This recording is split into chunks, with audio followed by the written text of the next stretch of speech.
for another week. So, I am looking at shifting my practice to working exclusively with men. I work with a lot of guys in my practice anyway, and what I'm looking for now is to be able to really hone in on that and build positive male community. It's something that is surprisingly, not surprisingly, I guess shockingly is a better word, shockingly lacking. You know, I'm a therapist, right? And it's so hard for me with this being my job to find healthy male friends, healthy male role models, and healthy male connection. I've had to work really hard, and now I'm at a place where I do have quite a few that I really rely on. But it took years, quite frankly, for me to really build that. I find there's really no place for it. I mean, how do you find guys that are emotionally intelligent? How do you find men that want to get better? How do you find a group of brothers? And that's what I want to angle my business towards as I'm moving for the future here. So we'll be talking more about that over the next coming months as I kind of gear up for a launch. But right now, I want to talk about the problem, right? And the problem is toxic masculinity. It's a thing that gets thrown around a lot. I think that I have to say it can be overused. I think it can be used as a blanket statement for saying that like masculinity in general is toxic, right? Or that men are bad. And I don't think that's true at all. I mean, I'm a man. I'm proud of being a man. I like being a man. Most of my friends are guys, right? Like masculinity is very important to me. And I think what's important in saying that is that masculinity, toxic masculinity, isn't connected to sex, right? It's not connected to actually being born male. I think many women can fall into being toxic masculinity.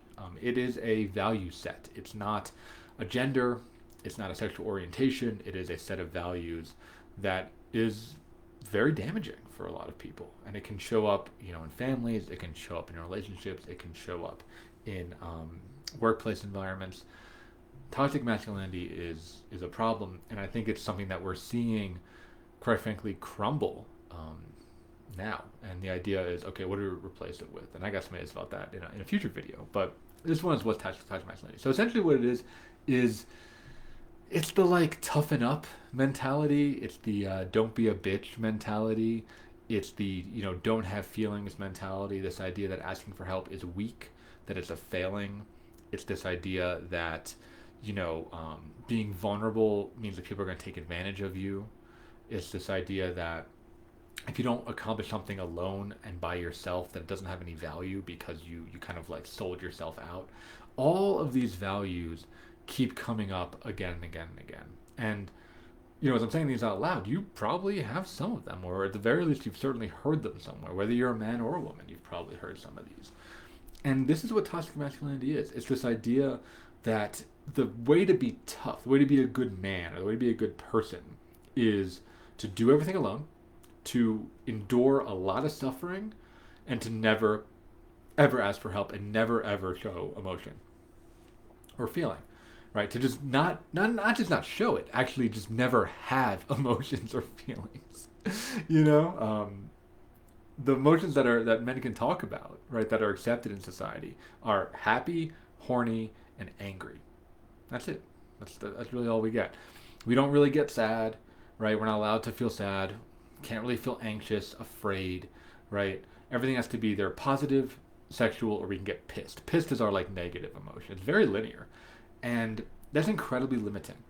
One, it separates us from others because we're not able to connect on that, common emotional level. And two, it cuts off so many experiences. A big part of what I bring to my clients in therapy that I tell them all the time is that the goal of therapy isn't to make you happy. The goal of therapy is to make you feel more, to kind of open up that aperture. And the idea is if you can feel more of everything else, including the bad emotions like grief, anger, jealousy, depression, whatever, right? Fear, then you're going to get more happiness as well. The idea is to become more alive, not to become happier. I think that's a really key difference. And toxic masculinity is all about keeping that aperture as tight as possible, which is not masculine. It's not strong. It's actually very fragile. People that live in the world of toxic masculinity are often incredibly emotionally fragile.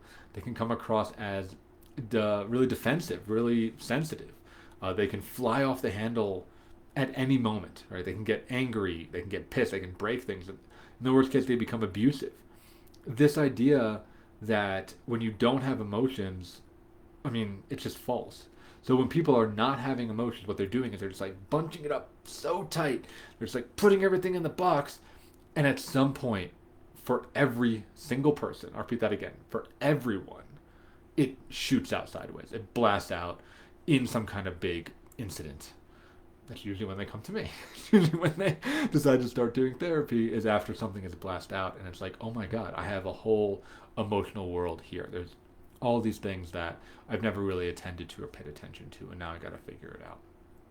So toxic masculinity can show up, like I said, in families, in workplaces, in relationships.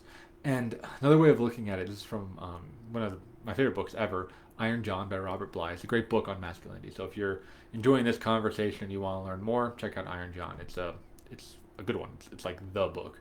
Um, but he talks about how the toxic masculinity view of toughness is, standing with a bare chest open and just getting like stabbed by all these different spears, and just being like, look at how tough I am. Look at how many times I can get stabbed. I can get stabbed all day long and I never even feel it.